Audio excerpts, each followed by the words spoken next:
নমস্কার বন্ধুরা, সীমাস স্মল কিচেনে আপনাদের সবাইকে স্বাগত জানাচ্ছি। আজ আমি সম্পূর্ণ নিরামিষ পদ্ধতিতে একটা রেসিপি নিয়ে আসছি। খুবই সিম্পল রেসিপিটা, কিন্তু খেতে অসাধারণ লাগে। আর একটা সিক্রেট মশলা দিয়ে আমি রেসিপিটাকে বানাবো। আপনারা প্লিজ পুরো ভিডিওটা স্কিপ না করে দেখতে থাকুন আমি আজ কিভাবে রেসিপিটাকে বানাই। আপনারা ঝিঙে দিয়ে হয়তো অনেকভাবেই তরকারি বানিয়ে খেয়েছেন, কিন্তু এইভাবে করে একবার বানিয়ে খেয়ে দেখবেন। রুটি, ভাত, পরোটা সব কিছুর সাথেই খুব ভালো লাগে। আসুন দেরি না করে রেসিপিটা শুরু করি। আমি এখানে দুটো ঝিঙে নিয়েছি আর দুটো আলু নিয়েছি। আর ঝিঙেটা আমি বোটার দিকের অংশটা একটু কেটে নিয়েছি, কারণ বোটার দিকটা একটু শক্ত থাকে। এখন ঝিঙের খোসাগুলো ভালো করে ছাড়াতে হবে, যাতে শক্ত ভাবটা না থাকে।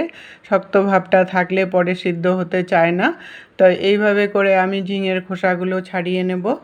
আমার ঝিঙের খোসাগুলো ছাড়ানো হয়ে গেছে, আর আলুর খোসাটাও ছাড়িয়ে নিয়েছি। এখন ঝিঙেগুলো দেখুন কিভাবে পিস করতে হবে। একটু বড় বড় করেই পিসগুলো করতে হবে, যাতে নাও গলে যায় আর একটু যেন শক্ত শক্ত ভাব থাকে, ওইভাবে পিসগুলো করতে হবে। এইভাবে করে আমি পুরো ঝিঙেটা এখন পিস করে নেব। আর আলুগুলো একটু ডুমু ডুমু করে কাটতে হবে, কারণ ঝিঙে আগেই সিদ্ধ হয়ে যায়, আলুটা পরে সিদ্ধ হতে চায় না, তাই ওই হিসাবেই আলুটাকেও কাটতে হবে। তো আলুগুলো আমি এই সাইজের করে কেটে নেব, সব আলুগুলো। আমার ঝিঙে ও আলুগুলো সব কাটা হয়ে গেছে আর ধোয়াও হয়ে গেছে। এখন আমি কড়াই বসিয়েছি, কড়াইতে আমি সরষের তেল দিব। সরষের তেল দিয়েই আমি রেসিপিটা বানাবো। আমি 2 চামচ পরিমাণ সরষের তেল দিয়েছি, তেলটা গরম হয়ে গেছে। এখন ঝিঙেগুলো দিয়ে দিলাম। ঝিঙেগুলো দিয়ে একটু ভালো করে নাড়াচাড়া দিয়ে তেলের সাথে মিশিয়ে দিলাম। তারপর 2 মিনিটের জন্য ঢাকা চাপা দিয়ে দিলাম, এতে করে ঝিঙেটাও মজে যাবে। আর এদিকে আমি একটা মশলা রেডি করব। আমি একটা ফ্রাই প্যান বসিয়েছি, 1 চামচ জিরা দিয়ে দিলাম। জিরাটাকে প্রথমে একটু হালকা ভাজা করব। জিরাটা একটু হালকা ভাজা হয়ে যাওয়ার পরে তারপর 1 চামচ তিল দিয়ে দিলাম।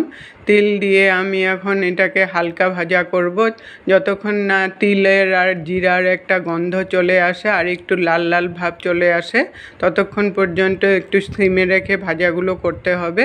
আমার ভাজাটা হয়ে গেছে, এখন আমি নামিয়ে ঠান্ডা করে মিক্সিতে জল দিয়ে পেস্ট করে নিব। আমি এখন কড়াইয়ের ঢাকা চাপাটাকে উঠালাম। ঝিঙেগুলো দেখুন অনেকটাই মজে গেছে আর একটু জলও বেরিয়ে গেছে। এখন একটু হাই হিটে দিয়ে জলটাকে শুকিয়ে নিতে হবে। জলটা একটু শুকিয়ে আসলে খুবই সামান্য পরিমাণে আমি নুন দিয়ে দিলাম, আর খুবই সামান্য পরিমাণে একটু হলদি পাউডার দিয়ে দিলাম। এখন এই নুন আর হলদি পাউডারটা দিয়ে আমি ঝিঙেগুলো একটু ভাজা ভাজা করব, না হলে একটু কাঁচা কাঁচা গন্ধ করবে। একটু ভাজা ভাজা করে নিলে রেসিপিটা খেতে খুবই টেস্ট হয়।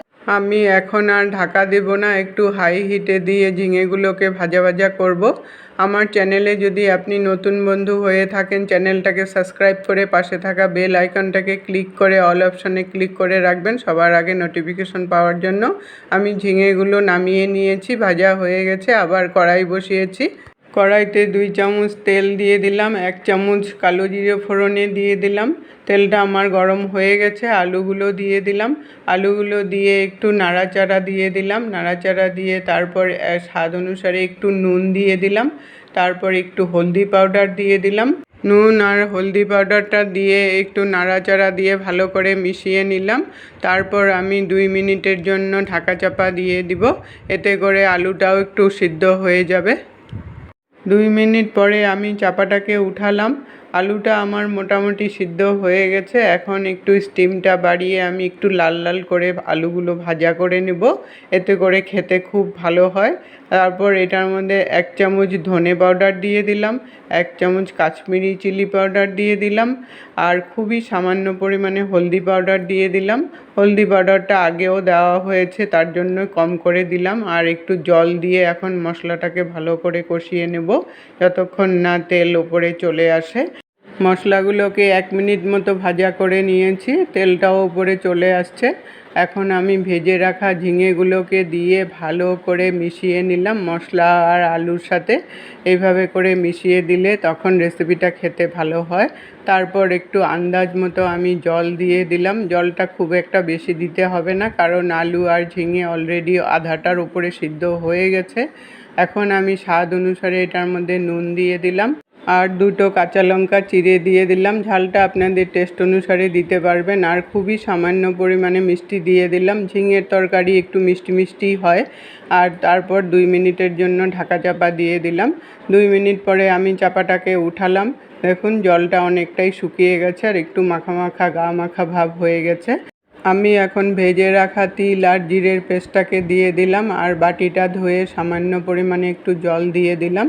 তারপর সব মশলার সাথে ভালো করে মিশিয়ে আমি 2 মিনিটের জন্য এখন একটু হাই হিটে দিয়ে বয়েল করে যে জল জল ভাবটা আছে এটা একটু শুকিয়ে নেব।